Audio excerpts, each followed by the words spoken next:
The Melting Pot. Hosted by Dominic Monkhouse. Hello and welcome to the Melting Pot podcast. I'm your host, Dominic Monkhouse. This is the show where I talk to entrepreneurs and authors about doing things differently and how that has brought them success. Today I'm talking to Peter Czapp. Peter is a non-accountant who started an accountancy firm. He saw an opportunity to bring outstanding customer experience to the world of accountancy for small businesses. So he's going to tell us a bit about his story. And also look out for the Jedi mind trick that he talks about towards the end of our discussion. I think it's fascinating and I've already started to put that into use myself. Peter Czapp. I'm Peter Czapp. I'm one of the co-founders of the Wow Company and also the Agency Collective. So just to give you a little bit of background on each, the Wow Company is an accountancy practice that works with small businesses, so typically 5 to 75 staff, and we're way more than a number crunching accountant. We really help businesses on that journey and make their lives easier, give them advice along the way, and really support them on that journey of growth. We've been going 14 years, and about halfway into that journey we noticed that a lot of our clients were creative businesses and we wanted to do more to help them. And so we started a side project which has grown and grown and grown into something way more than a side project now. It's something called the Agency Collective. It's now the largest community for agency owners in the UK. And it started off really just to provide a community to help agencies grow quicker.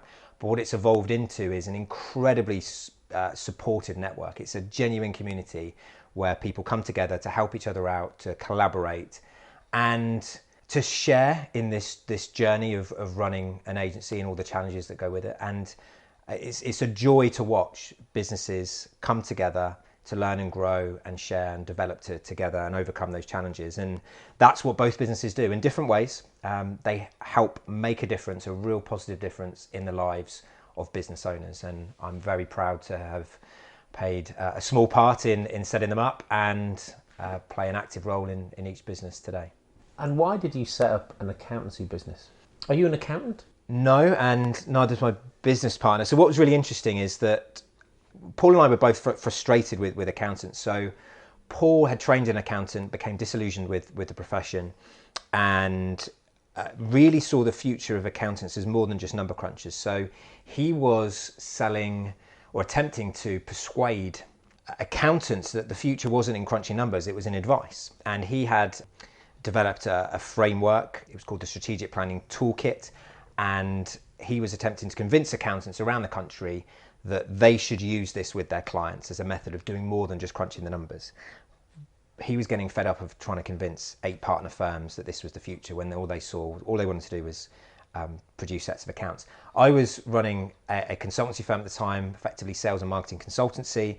I was getting frustrated that I was looking for, management accounts, information at your fingertips, and I was being told that they couldn't produce the accounts for a year and no one knew what profit they were making. So I was frustrated, Paul was frustrated, and we just felt that businesses deserve more. Small businesses particularly deserve more than just being told, here's your accounts, late.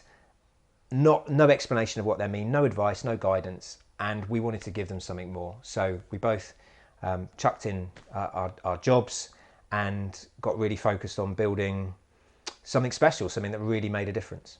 And we've been doing it ever since. Calling it wow, that gets people's attention. Mm-hmm. They don't normally jump from, when I say, oh, I know a guy's got a business called Wow, they don't normally jump from that to, oh, that must be an accountancy practice. Why Wow? What were sort of the principles that you? So management accounts, obviously, but yeah. What else is at the heart of it? We were reading a lot of Tom Peters at the time and his book, The Pursuit of Wow. And do you know what? Above all else, we wanted it to be a beacon, a landmark for us as a measure of what we needed to do every single day with our clients. We didn't want it to be the quite good accountancy practice. We didn't want it to be slightly better than the rest, limited. We're Wow, and we want to deliver Wow. And we work so hard, and the whole team does, every single day to deliver Wow. And you will not find a bunch of people who care more about our clients and care more about the delivery of that experience, and it is an experience to be a well client, than the 40 people that we currently have working as part of the team. We take that responsibility really seriously. We love the journey of constantly improving in pursuit of wow, because the journey never ends. We don't think we've ever cracked it, no matter how good we are, no matter how good our NPS score, our Net Promoter Score is, how good the customer feedback is. We just, how can we make it better? How can we make it more wow? So it's a benchmark for us. What's your Net Promoter Score? It's been a really interesting journey. So we started this journey 3 years ago, and we got a score in the 40s, which was okay, but we got some really useful feedback. We then went to implemented some of that feedback and went to 50, then went to 55, and we're now at 65. And we really want to be up with the John Lewis's and the First Directs of this world. So we wanted to be world class. I think with 65 we are world class, but we wanted to be the best in the world. That's where we really want to be. We want this to be the best in the world, not just from an accountancy practice, but the best customer experience in the world. And so 70 or above is the benchmark that we've internally set ourselves. And we will get there, and then we'll probably just set a higher one, 80, and just see how far we can push it. Again, this is a never-ending journey of pursuing excellence, and it's one that's really challenging, but so rewarding. Could you share any examples of the feedback that you got that you then turned into action? Very specifically, it's around relationships and how we communicate with our clients. So when things go well, it's always because we have good relationships and clear communication. When things don't go well, it's because we haven't got a strong relationship or we haven't communicated clearly. So what our clients were coming to us saying, look, I love how friendly everyone is, but I've spoken to about 8 different people in the last month. And what was interesting was we had some feedback that people wanted quick responses. So in order to give them quick responses, we set up a team approach to dealing with those queries. But that meant you could speak to multiple people. As I say, it wasn't unusual for you to speak to 8 people in a month. And clients were saying, well, look, I appreciate the quick responses, but I really want a deep, meaningful, or a more deep, meaningful relationship with my accountant. So we set up a process by which you had a lead accountant and you had a number 2. And it meant that ideally, at any point in time, you could call the office, you could email, and one of those 2 people would be there. They understand you, your business, all your preferences about how you want to be communicated with, whether you like lots of detail or whether you're a headline person, and they can give you the response in a way that will be in a method of communication that suits you, in a fashion that suits you. And that's a really clear piece of feedback that we've got, acted upon, and are still working on. We haven't cracked it perfectly, but we're massively down the road. What's the one thing you won't compromise on? What's at the heart of building a great customer experience? We sat around the boardroom table and asked ourselves this question. We said we were trying to work out how we could go from 40 to 70 as a Net Promoter Score. And what we did is we imagined a situation where we'd just won an award at an imaginary award ceremony for the best customer experience in the world. And we said to ourselves, we're all going to go on stage now and we're going to give an acceptance speech. And the interviewer is going to ask us, what was the point at which things turned around for you? What was the pivotal moment? What did you do? And the unanimous response that we got back was, it was the point at which we created some principles, some values, some customer experience principles, we call them, and embedded them into our culture. That was the thing that changed everything. So this imaginary award ceremony, we imagined that would be the thing that changed everything. And so that's what we did. We worked out what was in our DNA in terms of the customer experience. We identified 6 principles, and we worked really hard to embed them into our culture. And we talk about them all the time when we're talking about clients. We talk about how we can walk a mile in their shoes, how we can ensure that we've got their back, and a whole host of other ones. And because we talk about it all the time, those behaviours come out, and it just happens naturally. So when new Wowies join us, as part of their induction, they get trained in our client experience principles, and they're asked to demonstrate how they've used those. In fact, every week people are given the opportunity to demonstrate how they use those principles. So that is the turning point for that. It's the one thing that's made a difference. It's identifying the principles, and then crucially I building them into the culture, because there's that great quote, isn't there, that people have almost certainly heard several times, but the first time I heard it, it really stuck with me, is that culture will eat strategy for breakfast. So whatever you decide around the boardroom table matters not one bit unless you've got a culture that backs that up. And so we make sure that our culture backs up what we decide around the boardroom table.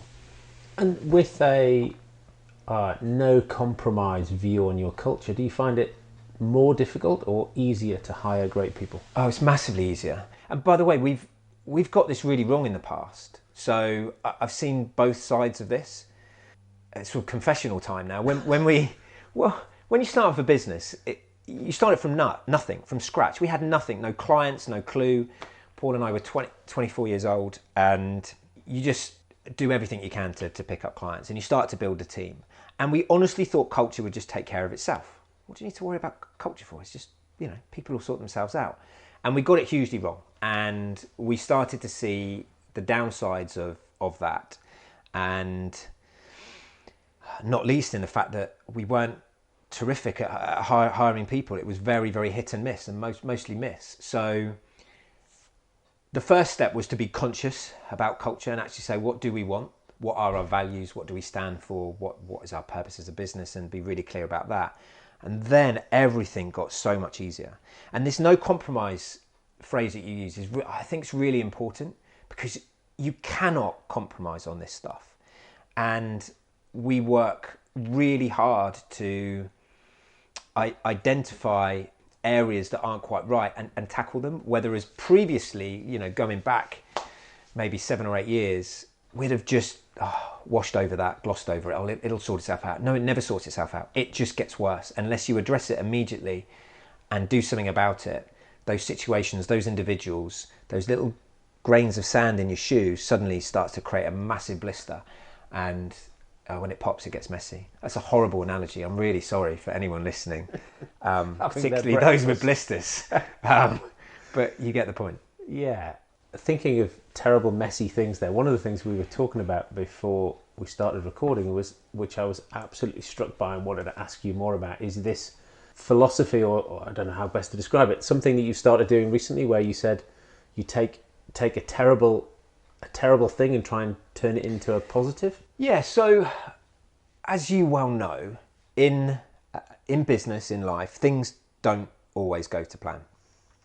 And there's been numerous occasions when something hasn't gone to plan in our business. And I think as humans, your default reaction is, oh, for goodness sakes, or perhaps a stronger version of that. Where's the bleep machine here? Have we got like a bleeper that we can edit stuff out? Oh, for goodness sake. And again, the human tendency is to, I don't know, certainly when we were younger, we'd maybe wallow in self-pity a bit, mope around. And actually, it's pointless. That's utterly pointless, wasted energy. And instead, a question we ask ourselves now is, whenever something happens in our business that might look bad, and I do bad in inverted commas, because that's only a label, really, anyway. Oh, that's bad, that's good. It's just a label that you apply to it. So when something happens, what we say to ourselves is, how can we make that the best thing that happened to us this year? Not how can we turn it to our advantage, but how can we make that the best thing that happens to us this year? Now, if you're anything like us, the first time you ask yourself that question, immediately after this thing happens, you'll probably tell yourself to do one, because you'll just say, look, enough of this positive self-talk. This thing's happened. We need to, deal with it. I need to mope for a bit. But if you keep asking yourself that question, you'll soon get out of the moping phase, and you'll go, hang on, I'll start to think, what would need to be true for this thing that has happened to be the best thing that's happened to us this year? So when a key person leaves, when a key client leaves, when you really mess up on a customer experience point of view, if there's a big cash flow crisis, if a relationship has become damaged, whatever has happened, if you actually stop and keep asking yourself that question, how can we make it the best thing that's happened to us this year? I promise you will find solutions. And suddenly, that thing that was an incredible annoyance and could potentially set you back initially is suddenly this trigger for a whole host of opportunities. And I can promise you there's two things that have happened in the last 3 months that in any business would have caused challenges, and it has in ours.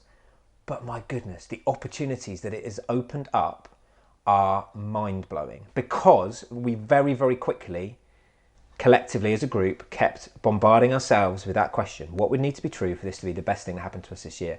And yeah, it's amazing what happens when you do that. So powerful how the mind works. And where did you get that from? I don't know. I don't know. Do you know what? Possibly, I guess, just the experience of just getting, as you get older and go through these experiences. First of all, you realise that they're not as bad as you previously thought. I remember when the first person handed their notice in at WoW, and it just felt like the world was coming to an end. How could they leave us? It was just so personal. How could they leave our wonderful company? And of course, people leave businesses for all sorts of reasons all of the time. And actually, people leaving change just always creates opportunity. Always creates opportunity. And I think if you can embrace that and embrace that feeling that you get of, oh, yikes, and just go, this is good. Something good will come of this. And you start looking for the good that's going to come of it. So I think it's an age thing and an experience thing. It's interesting. When you were using that as an example, I was thinking back to two things, both of which are, I suppose, almost going bust. Rackspace, when just as I joined Rackspace, 9/11 happened. Company was going to be sold. Oh wow! We had 3 months cash left. Totally transformed how we then needed to run the business. And when I took over at IT Lab, it was the same thing. I took over, obviously not enough due diligence, took over to realise that we had about 3 months cash left, and otherwise we were out of business. So in both cases, that completely changed people's perspective. I hadn't thought about it the way you describe it, but that sort of, because it makes you think about all of the things you thought that were true every morning, that you don't force yourself to challenge. Something almost catastrophic can happen, and you go, okay, so what do we have to do? And it's that word force that I think is important, and it forces you to think differently. And then in a couple of occasions recently, we've been forced to think differently, had groundbreaking sort of moments of epiphany and breakthroughs, and then felt really stupid that we had to have this moment of real catastrophe and challenge to cause about this different thinking. But I think sometimes you need to, and I think it does force you to think differently. When things are going well, this is the other thing I've learned, when things are going well, you don't learn anything. So I remember prior to the recession, so we set up in 2004, everything we touched turned to gold. And we it was just easy. We didn't learn a single thing in that time. And it was only when things got more challenging, and initially that looked like, the recession, that's going to be harder work. What a gift, because it forced us to write a load of things that weren't right, and forced us to learn a load of lessons we needed to learn. And it didn't feel like it at the time, but my goodness, what a wonderful opportunity that was. And I think knowing that when things are going well, you don't learn stuff, means that when there's adversity, your learning goes through the roof, and that's exciting, exhilarating. Just taking you back to NPS, Net Promoter Score. If people say, Pete, wow, it's an amazing company, you learn nothing. You're not going to change anything. It's only if people say, you're not being as good as you said you were going to be, or there's something you're doing that's really naffing me off, or, I've given you a 4, I'm dissatisfied. Now, you learn something from the criticism or the dissatisfaction that you don't learn from the sort of positive feedback. It's nice to get positive feedback. It makes you feel warm and fuzzy, but you don't learn anything from it, do you? No. And, if there's any clients of WoW listening and, you do want to give us a 4 out of 10, give us a 4 out of 10. Tell us where we are going wrong, because if people hadn't told us that, they were fed up with 8 points of contact, then we would never have changed it. And all good things come from that positive feedback. We embrace it, we encourage it. You don't have to wait for the survey to go out twice a year. You can email us at any point in time, pick up the phone. We want this. That's the only way we're going to get better. And what's the biggest challenge you've got at WoW today? It changes all the time. We're 40 members of the team now, and I suppose this applies at every stage, but I've never run a business this big before. And so it's uncharted territory, because even if I had, the world's different and technology's different and there's stuff changing all the time. And it's just navigating that journey of growth, maintaining the culture, maintaining profitability, maintaining the excellence in our customer experience, and sticking together as a team. I think the cultural bit of the jigsaw is always a real challenge when you bring in people and there's lots of change. But it's all of those bits. It's just the constant challenge of growth, I guess, and that's multifaceted and it changes. But we're very fortunate that we have a very strong board, and over half that board has been promoted from within, and that's so that they know WOW through and through. So as well as the two founders, me and Paul, we have Kelly, who joined us out of university 11 years ago. Hannah, who's been with us 7 years, and similar time for Dan. So it's great to see Kelly, Hannah and Dan work their way through, and they're equals with me and Paul, and in many situations are betters, because they bring things that we can't. And it's wonderful to have that strong team, and then supported by an amazing team of people who share that vision, share our values, and are just really enjoying going on this journey that we're on. And where does it go? So we don't know exactly where, but I know I'll still be doing this in at least another 10 years. So I absolutely adore what I do, and I find it almost a shame when I speak to people. I chatted to someone the other day, and they said, I said, what are your plans for the next few years? And they said, I'm fed up, I'm gonna sell out. And I'm like, oh my God, that's really sad. That you set up this business, you're in charge, and now you're fed up with what you're doing, and your solution is to sell out. I think that's really sad, and I'm very grateful that I have in my work is utterly fulfilling. I adore that challenge. In many ways, I've been doing this for 14 years. It feels like I've only just started. That's the crazy thing. It feels like I've only just started. There's so much more that I want to achieve. There's so much more I think we're capable of as a team. There's a difference I want to make that I want to have in the world that I haven't in many ways begun to have yet. And so more of the same, but the world's going to change. Technology is going to change the relationship between clients and their accountant, change the way that we do accounts. And I think you can expect WOW to evolve ahead of that curve. We'll be doing more, I guess, consultancy rather than just the number crunching. We'll be helping businesses more and guiding them more, rather than just doing the numbers work, as computers take care of that for us. So that's really exciting to be at the forefront of that innovation, and just continuing our personal mission. So we set this up 14 years ago to make a positive impact in the world, to make a really big difference to small businesses. We wanted to build an environment where people could do the best work of their lives, and I want to just continue that mission, and we'll see where that takes us, both at WOW and Agency Collective as well, because that's a growing business too. And was that mission, the purpose, that's what took you to start the side project, Agency Collective? Yes, I guess so we wrote it down on day one. Well, not on day one, it was sort of day minus 150, I think, because it took us probably a few months to pluck up the courage to chuck in what we were doing before to set this up. But the first thing we wrote down in our little book, in one of several visits to Cafe Nero in Winchester, was what we were good at, what our skills were, what our values were, and what we wanted to achieve. And we wrote that down first. And we were really clear about how we wanted to spend our time, the impact we wanted to have on the world, the sort of business we wanted to build. And that the world's changed so much since then, but that purpose hasn't changed one jot, not one bit. And it just makes everything easier. It just aligns you, and decisions are easier. And I guess subconsciously, I didn't sit down and go, oh, I remember what my mission is, or let me dig out the book. I think I've only dug that book out like twice in the last 14 years.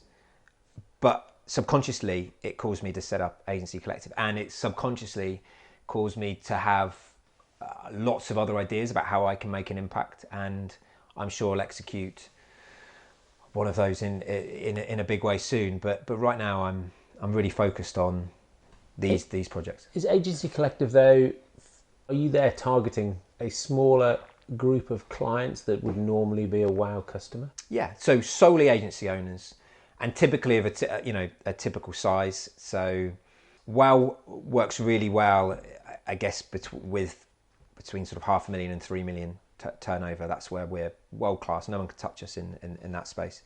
For Agency Collective tends to look after the smaller businesses. So typically, say between 250,000 and up to 1.5 to 2 million. It's a slightly different, much more focused. By the way, that power of focus is, my goodness, something I've learned.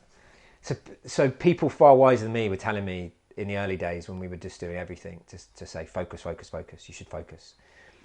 But it's really hard.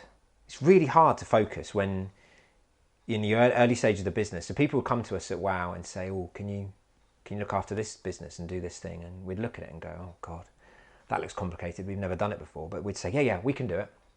And then we'd probably make a mess of it, and it would take 5 times as long. The client wouldn't be happy. We wouldn't be happy. No one's happy.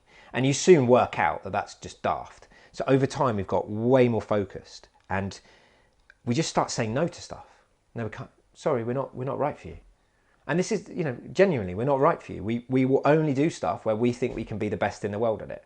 And that's certain types of businesses of a certain size with a certain mindset and outlook. And we spend a lot of time making sure that we're right for each other now.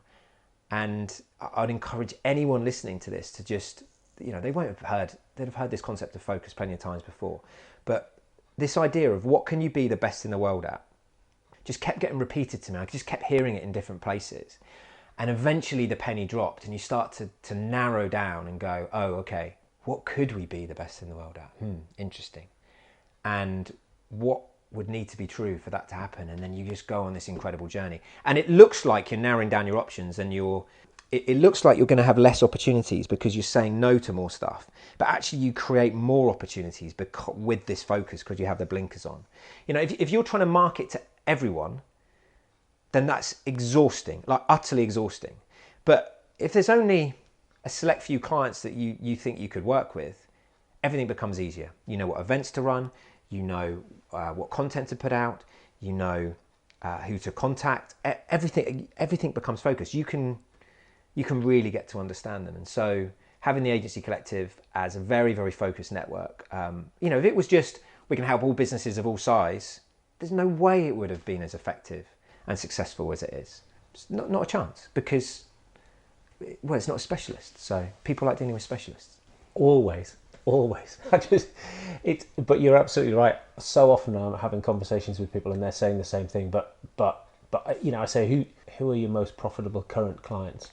Often, to your point about management accounts, people don't know who their profitable clients are, and they then are nervous about focusing in on getting really, because it's a fear. But the alternative is you're just standing there with a megaphone shouting, hoping that the right person walks past. Or you could continue to grow, because look, you're not specialised, you're doing anything, you will continue to grow potentially, but you won't grow, you won't have as much fun, you won't be doing the things that you really enjoy doing, you won't be best in the world. And then often people get, I don't know, maybe it's a British thing, an English thing. People go, don't get up yourself. What are you talking about? Best in the world? What a load of bollocks. But look, it's not for everybody. So if you don't want to be great at something, don't be. That's fine. But unless you can focus on something and try and narrow it down, even if it's be the best in Wiltshire or the best in Winchester, you've got to start somewhere. You've got to aim to be great at something. And particularly for agencies, actually, it's a real challenge because so many of them look the same. What do you do? Websites, build apps, we do SEO. And so how on earth do you differentiate yourselves? Now, that sometimes it's on expertise, sometimes it's an industry sector, but sometimes it might just be a passion of yours. And I'm a big believer in, as you know, creating a business that helps you follow your passion. And one agency that was a member of the collective said, look, we work for all sorts of businesses and we're going to really focus. And they had a passion in craft beer. So they said, we're going to be the agency, we're going to specialise in the craft beer industry. And so they had, I think, 1, maybe 2 case studies. So they were far from the experts in this, but they said, this is our passion. We're going to get behind this and go on this journey, see what's happened. 12 months later, they have pretty much sewn up this space. They've run events regularly. They've built a community around craft beer. They've got a load of clients, and they're having the time of their lives following their passion. They can't believe that this is work, because it just doesn't feel like work. They're doing all of these projects for these amazing brands that are paying them to work with them, and they would happily work with these guys for free. And by the way, these clients are now willing to pay more because these guys are building genuine expertise.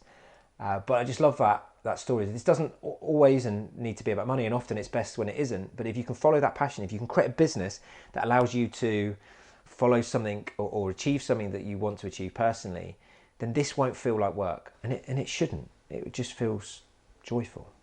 If you could go back in time at any point over the last 14 years then, and repeat something again, what would you change?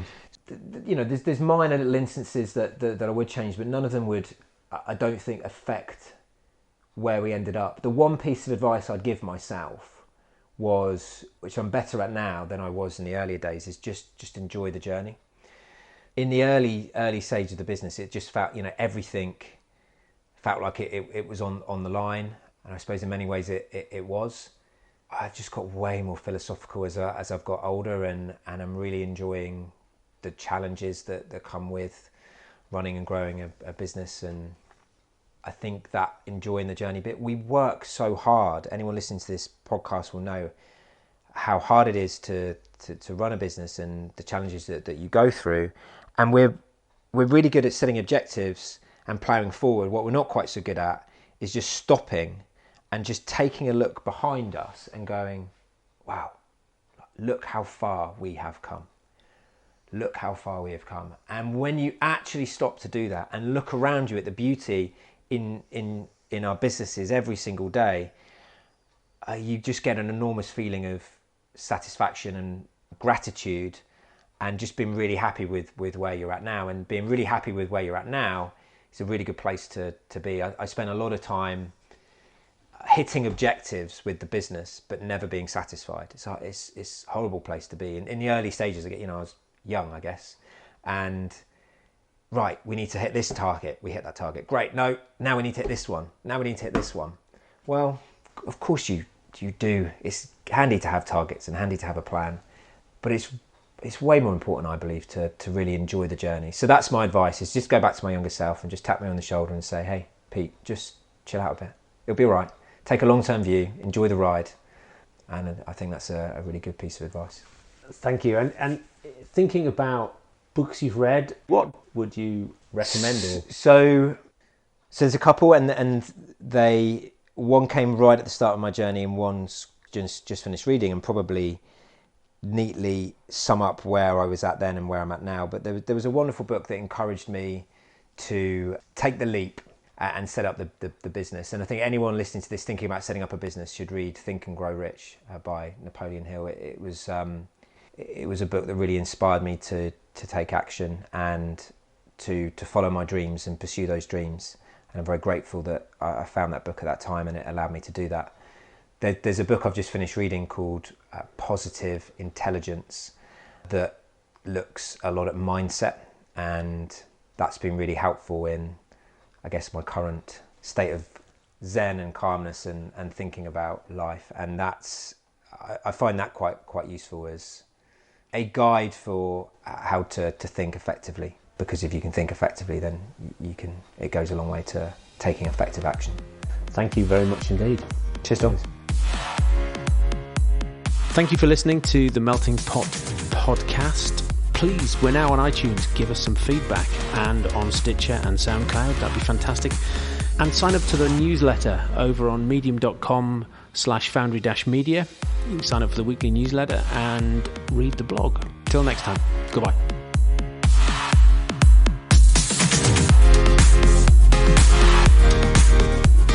The Melting Pot was hosted by Dominic Monkhouse, and you can find out more about Dom on LinkedIn. Just search for Dominic Monkhouse or his companies, Foundry Media or Foundry 51.